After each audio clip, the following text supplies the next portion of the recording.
টলিপাড়াতে একের পর এক চমক আসতেই থাকে। যেমন কি সান বাংলা তার দর্শককে এন্টারটেন করার জন্য একের পর এক নিত্য নতুন চমক নিয়ে আসে। আবারও এক নতুন চমক নিয়ে এসেছে। আপনারা হয়তো সকলেই দেখেছেন একটি ধারাবাহিকের প্রোমো। ধারাবাহিকের নাম হচ্ছে সুন্দরী, যেখানে মূলত একটি কালো কুৎসিত মেয়ের গল্প। এই ধারাবাহিকের গল্পই প্রমাণ করবে যে একটি মেয়ে সে কালো বা কুৎসিত হলেই যে সে খারাপ সেটা নয়। মানুষের যে রূপ এবং সৌন্দর্য থাকলেই সেই মানুষটি ভালো সেটা নয়। মানুষের মন দেখে বিচার করতে শিখুন। এটাই মেন মূলত গল্পের কাহিনী। তো বন্ধুরা, এই ধারাবাহিকে যিনি কালো কুৎসিত চরিত্রে অভিনয় করছেন, বাস্তবে তিনি কে?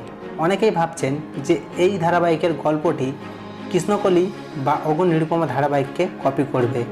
তবে বন্ধুরা, এই ধারাবাহিকটি সত্যিই কোনো ধারাবাহিককে কপি করেছে, তবে কৃষ্ণকলি এবং ওগো নিরুপমা সিরিয়ালকে নয়। এটি একটি মূলত তামিল সিরিয়াল। এই ধারাবাহিকে যিনি নায়িকার চরিত্রে অভিনয় করছেন তার নাম সুন্দরী, তবে তিনি দেখতে রূপে সুন্দরী নয়, শুধুমাত্র তার নাম সুন্দরী। যাই হোক, তার বাস্তবে আসল নাম সুস্মিতা ঘোষ। সুস্মিতা জন্মগ্রহণ করেছেন পশ্চিমবঙ্গে কলকাতা শহরে। জন্মের সাল 1998 সাল এবং তার বর্তমান বয়স 23 বছর। সুস্মিতা এর আগে জয় মা সন্তোষী ধারাবাহিকে কাজ করেছেন। এছাড়াও তাকে আমরা দেখতে পেয়েছিলাম মহাপীঠ তারাপীঠে। তো এই নায়িকা একদমই নতুন নায়িকা নয়, এর আগেই আমাদের টলিপাড়াতে অনেক কাজ করেছেন। তবে যেমনটি সিরিয়ালে দেখানো হচ্ছে যে এটি একটি কুৎসিত কালো মেয়ে, তবে বাস্তবে সুস্মিতা অনেক সুন্দর দেখতে।